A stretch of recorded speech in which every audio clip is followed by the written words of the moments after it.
Xullas, aziz do'stlar, assalomu alaykum. Damas'ga Tracker 12 akalar rassrochka ochildi avtosalonda.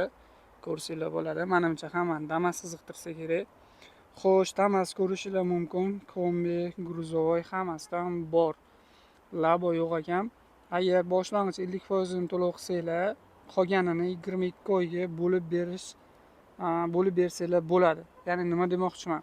48 million 466 ming to'laysizlar, qolgan 48 million 466 mingni 22 oyga foizsiz bo'lib berasizlar. Mana 2 million 203 mingdan tushar ekan.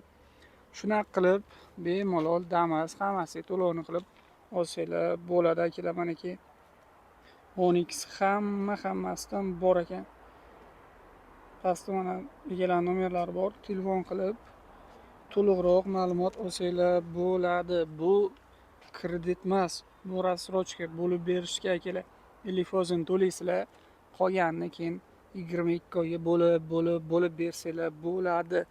Kombisi bor ekan, Damas van bor, lekin Labo yo'q akalar. Damas olaman, 50-60 million pulim bor. Nexia 2 olsammi, nima qilsam deb yurganlar uchun yaxshi variant akalar.